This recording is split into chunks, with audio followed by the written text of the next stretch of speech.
नमस्कार साथियों, स्वागत है आपका हमारे नोरसेट एमसीक्यू स्पेशल क्लास में, जिसमें हम नोरसेट से related scenario based MCQ question discuss करते हैं विद रेशनल।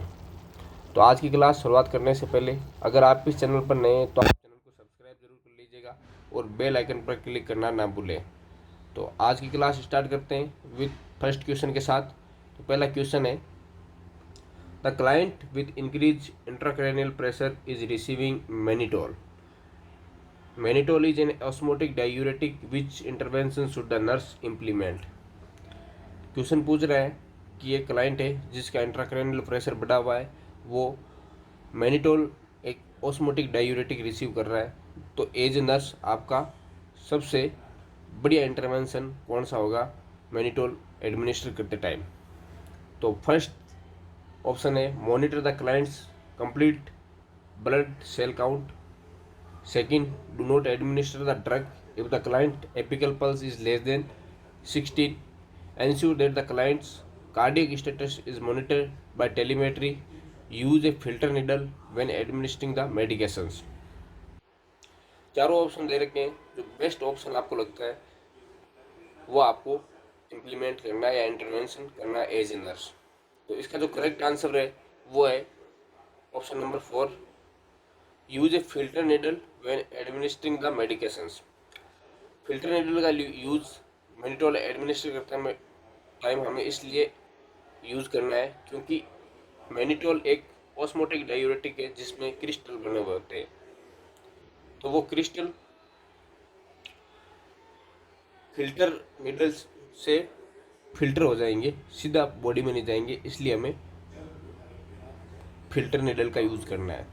बाकी जो ensure that the client's cardiac status is monitor by telemetry, mannitol हम एडमिनिस्टर करते समय कार्डियक पर इतना कोई इश्यू नहीं आता है, कार्डियक सिस्टम पर इतना कोई लोड भी नहीं आता है।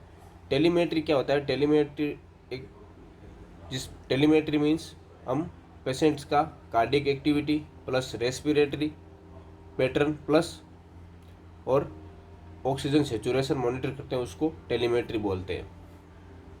Do not administer the drug if the client apical pulse is less than, इसका कोई मतलब नहीं है। Monitor the client's complete CBC, इसका भी कोई मतलब नहीं है। नेक्स्ट क्वेश्चन है, the male client is being discharge from the emergency department after sustaining A minor head injury. Which statement indicate that the wife understand the discharge teaching.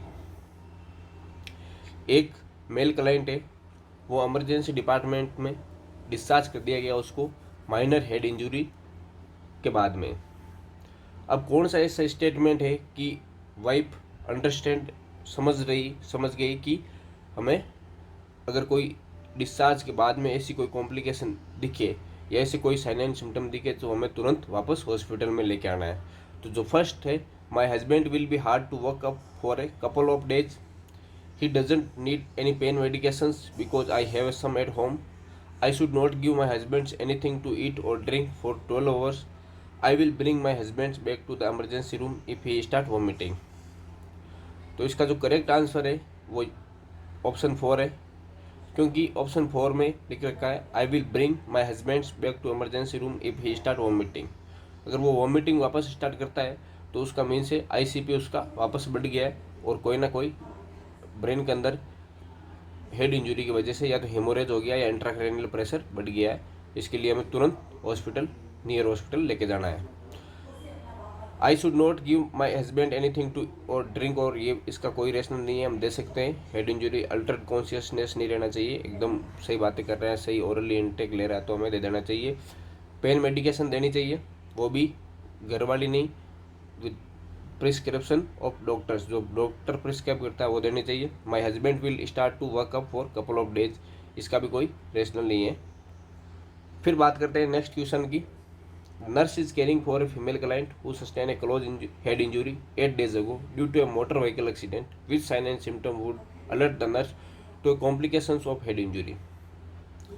एक nurse है, वो केयरिंग कर रही है फीमेल क्लाइंट की जो 8 दिन पहले एक close head injury motor vehicle accident हुआ था उसका।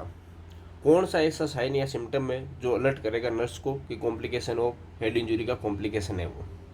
तो फर्स्ट ऑप्शन इसमें लिख रखा था clients reports having trouble sleeping due to having nightmares about the wreck. The client tells the nurse she has stuffy nose and green nasal discharge. The clients complains of extreme thirst and has an increased output. The clients inform the nurse that she has started her menstrual period. जो इसका correct answer है वो है 3 number option 3. इसमें head injury का ये complications हो सकता है कि उसको हेड इंजरी के बाद में हमें देखने को मिलता है कि डायबिटीज इंसिपिडस हो जाती है, DI डायबिटीज इंसिपिडस,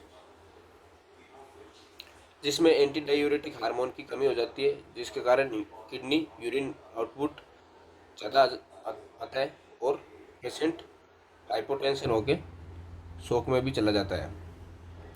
ठीक है, तो ये हमें मॉनिटर करना है कि अगर यूरिन आउटपुट ज़्यादा हो रहा है तो हम सस्पेक्ट कर सकते हैं उसको डायबिटीज इंसिपिडस हो गया, तो हमें तुरंत डॉक्टर को बताना है कि patient is suffering from diabetes insipidus, what is the next further plan और management.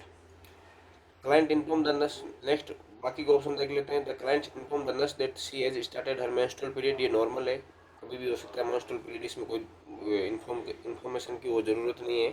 The client tells the nurse she has stuffy nose and green nasal discharge. ये भी नॉर्मल है. ग्रीन नेजल डिस्चार्ज हमें normally जुकाम उकाम होती है तब होता रहता है नॉर्मली ग्रीन नेजल डिस्चार्ज. अगर इसमें क्लियर नेजल डिस्चार्ज होता तो हम CNS लीकेज का मान सकते थे, लेकिन इसमें ग्रीन नेजल डिस्चार्ज है तो वो नॉर्मल है, जुकाम हमें होता है. नाइटमेयर उसको नॉर्मली होंगे क्योंकि उसकी जो ब्रिक घटना है वो इंसिडेंट है उसको याद आएगी, तो नाइटमेयर उसको आते रहते हैं, ये नॉर्मल है. नेक्स्ट क्वेश्चन की बात करते हैं. Which clinical manifestations would the nurse assess the client's with T12 spinal cord injury who is experiencing spinal shock. एक नर्स एसेस कर रही है पेशेंट को जिसमें T12 स्पाइनल कॉर्ड इंजरी हो रखी है और वो एक स्पाइनल शॉक एक्सपीरियंस कर रहा है, तो कौन सा क्लिनिकल मैनिफेस्टेशन नर्स उसमें देखेगी. तो फर्स्ट है flaccid paralysis below the waist, lower extremity muscles spasticity, complain of pounding headache, hypertension and bradycardia. तो इसका जो करेक्ट आंसर है वो है flaccid paralysis below the waist. इसमें हमें flaccid paralysis below the waist देखने को मिलता है क्योंकि इसमें जो इंजरी हुई है वो T12 लेवल पे हुई है. T12 मतलब जिसमें इंजरी है वो ना तो ये सर्वाइकल को कर रही है ना इनको thoracic vertebra. T12 spinal cord injury हुई है जिसमें हमें फ्लैसिड पैरालिसिस देखने को मिलता है. लोअर एक्सट्रीमिटी मसल्स स्पास्टिसिटी इसका कोई रिलेशन नहीं है. कंप्लेन ऑफ पाउंडिंग हेडेक ये भी नहीं है. हाइपरटेंशन एंड ब्रेडिकार्डिया में देखने को नहीं मिलता है इसमें. नेक्स्ट क्वेश्चन है the nurse is caring for a client with C6 spinal cord injury in a neurological intensive care unit, which nursing intervention should be implemented. एक नर्स है जो केयर कर रही है C6 spinal cord injury patient को neurological intensive care unit में. Nursing intervention सबसे बढ़िया इंटरवेंशन कौन सा रहेगा इसमें. तो monitor the client's heparin drip first है. Second assess the neurological status every shift, maintain the client ice saline infusions, administer corticosteroid intrathecally. तो इसका जो करेक्ट आंसर है वो है maintain the client's with ice saline infusion. इसमें जो guidelines है वो बोलती है कि जो C6 injury spinal cord injury और कि उसमें हमें आइस सलाइन इन्फ्यूजन देना चाहिए, जिसकी वजह से जो एडिमा है स्पाइनल कॉर्ड की एडिमा है वो कम हो जाए और इतना कॉम्प्लिकेशन नहीं हो. इसलिए जो करेक्ट आंसर है वो maintain the clients ice saline infusion. बाकी के भी सही है. जो मोस्ट प्रायोरिटी आंसर है वो ये है एडमिनिस्टर कॉर्टिकोस्टेरॉइड इंट्राथिकली नहीं देते हैं, इसमें IV इंट्रावेनस देते हैं कॉर्टिकोस्टेरॉइड एडिमा कम करने के लिए, वो भी डॉक्टर अगर प्रेस्क्राइब करे तो. इसमें लिख रखा है नर्स का, तो नर्सिंग का यही है कि nurse ice saline infusion start कर सकती है अगर करना चाहे तो. ठीक है, तो इसमें जो करेक्ट आंसर है वो option 3. Thank you very much. Channel को लाइक शेयर एंड सब्सक्राइब जरूर करें. आपको अगर कोई भी डाउट हो इन क्वेश्चंस में या रेशनल आपको समझ में नहीं आया तो हमें कमेंट सेक्शन में ज़रूर बताइए, हम आपको समझाने की पूरी कोशिश करेंगे.